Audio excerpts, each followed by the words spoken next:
সকাল ৬টা থেকে সংসারের কাজ প্লাস রান্নাবান্না প্লাস দুটো ঘরের পরিষ্কার পরিচ্ছন্নতা আমি যেভাবে করে থাকি। নমস্কার বন্ধুরা, আমি দিয়া। আজ হলো মঙ্গলবার, ঘড়িতে এখন বাজে 6:30টার মতন। রান্না করছি কারণ সকাল 8টার দিকে সবাই কাজে চলে যাবে। প্রত্যেক দিনের আমার একটাই রুটিন, 6টার আগে ঘুম থেকে উঠে 8টার মধ্যে রান্নাটা কমপ্লিট করা। আজকে সকালে আমি রান্না করছি ছোলার ডাল, তার সাথে করছি সয়াবিনের একটা মাখা মাখা সবজি। প্রথমে আমি ভেবেছিলাম সয়াবিনটা বাটা করব, কিন্তু দেখলাম অনেকটাই দেরি হয়ে গেছে, 7:30 প্রায় বাজে। তার মধ্যে এতগুলো সয়াবিন বাটা করা সম্ভব না, তাই ভাবলাম একটু মাখা মাখা করে সবজি করি, খেতে বেশ ভালোই লাগবে। এদিকে হাজব্যান্ড এবং ভাসুর মানে দাদা দুজনের জন্য ভাত বেড়ে নিলাম, দুজনে একসাথে কাজে যাবে। তো দুজনকে আগে খাওয়াটা দিয়ে নিই, তারপর আমি সংসারের অন্য কাজগুলো শুরু করব।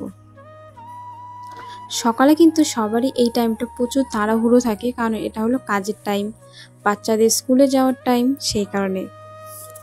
তো দুজনকে খাওয়া দাওয়া দেওয়ার পরে আমি একটু বাইরে বসেছিলাম, দেখছিলাম যে মিনি কী করে। মিনিকে সকালে খেতে দিয়েছিলাম দুধ ভাত সাথে বিস্কুট, সব কিছুই খাওয়া দাওয়া করে এখনও ঘুমাচ্ছে। সারা রাত ঘুরতে চলে যায়, সকাল হলেই ওর যেন মনে হয় যে বাড়িতে যাই। সবাই খাওয়া দাওয়া করে কাজে চলে গেল, আমি আবার চলে আসলাম ঘরে। প্রথমে এই পাশের ঘরটা পরিষ্কার করে নিই। তো ভাবলাম যে এই ঘরটা যেহেতু কখনো ভিডিও করা হয় না, তাই ভাবলাম আজকে একটু ভিডিও করা যাক, যেহেতু কাজ করছি সেই কারণে। আর দেখো, পরশুদিন রাত্রে আমাদের এখানে প্রচুর জোরে বিদ্যুৎ পড়েছিল। এমন মনে হচ্ছিল আমাদের মাথা মানে ঘরের ওপরেই মনে হচ্ছিল বিদ্যুৎটা পড়েছে, এরকম এক অবস্থা। প্রচুর ভয় লেগেছিল সেদিন রাত্রে। মানে একবার দুবার পড়লে আলাদা ব্যাপার, অনেকবার পড়েছিল। তো সেই কারণে আমাদের এই ঘরটার লাইট এবং ফ্যান দুটোই একসাথে খারাপ হয়ে গিয়েছে। আগের দিন তো মানে কালকের কথা বলছি, তখন ফ্যান চলছিল না, লাইট চলছিল। আজকে সকালে আবার যখন ঘরে আসলাম ঘরটা ঝাড়ু দেওয়ার জন্য, তখন দেখি এই ঘরের ফ্যানটাও চলছিল না। তো কী আর করার বলো, লাইটটা যেহেতু রাত্রেবেলা জ্বালিয়ে রেখেছিল সেই কারণে দুটো আর কি খারাপ হয়ে গিয়েছে। কিন্তু আমার ঘরে যখন বিদ্যুৎটা আর কি চমকাচ্ছিল, আমার ঘরে লাইট ফ্যান আমি দুটোই আগে থেকে বন্ধ করে রেখেছিলাম। সেটার একটা কারণ আছে। অনেক আগের একটা ঘটনা, মানে আমার বাপের বাড়ির, তখন আমার বিয়ে হয়নি, তখন বিদ্যুৎ চমকেছিল আর আমাদের ঘরের ফ্যানটা খারাপ হয়ে গিয়েছিল। তখন থেকেই বুঝতে পেরেছিলাম যে বিদ্যুৎ চমকালে ঘরের ফ্যান খারাপ হওয়ার অনেকটাই সম্ভাবনা থাকে। তো যাই হোক, এদিকে তো ঘরটা দেখো পরিষ্কার করার পর কতটা ভালো লাগছে। এটা তো এই পাশের ঘরটা পরিষ্কার হলো, এবার যাব আমার ঘরে, যেটা পরিষ্কার তো ছাড়ো, এখনো ঠিক মতো জানালাও খোলা হয়নি। তো প্রথমে কি করলাম, জামা কাপড়গুলো সব নিচে নামিয়ে নিলাম, এরপরে শুরু করব কাজ। বাসি বিছানাটাও গোছানো হয়ে গেছে।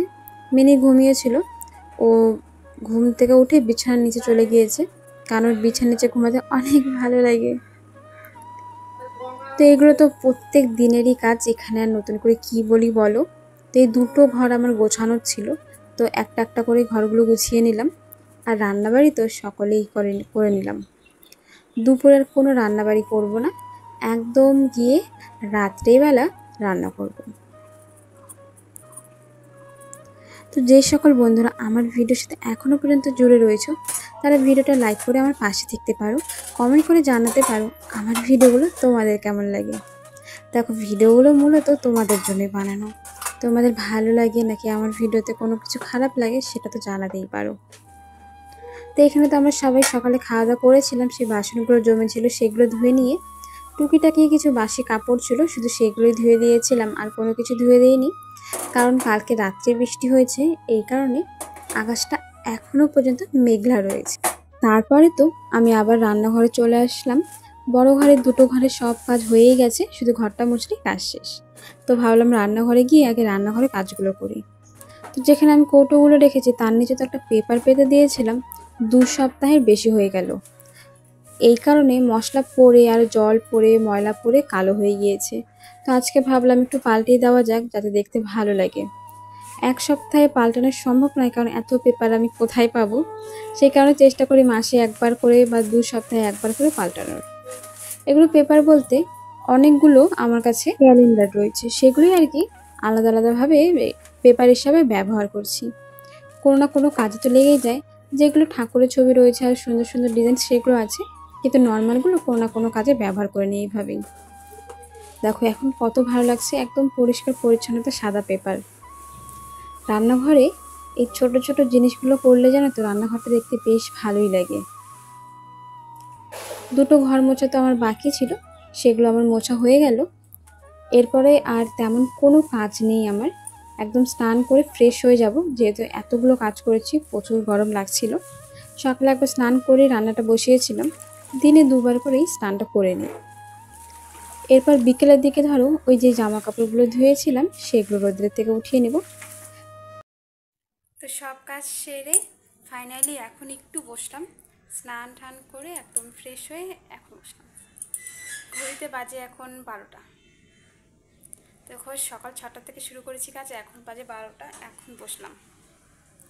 আর বাইরে হাওয়া দিচ্ছে, এই জন্য টিনের মধ্যে দেখো কিরকির আওয়াজ করতেছে। 3 দিন হলো হাওয়া দিচ্ছে, তবুও ঠিক আছে, ওরকম এত ভয়ঙ্কর গরম থেকে এটাই ভালো। এখন আর তেমন কোনো কিছু করবো না, কারণ ইচ্ছেই করছে না কোনো কিছু করতে। চাইলেই কিছু না কিছু কাজ করা যায়, কিন্তু এখন আর কিছু করবো না ভাবছি। এখন বসে যে ভিডিওগুলো বানালাম সেটা একটু এডিট করি, তারপর দেখা যাক বৃষ্টি আসে না ঝড় আসে।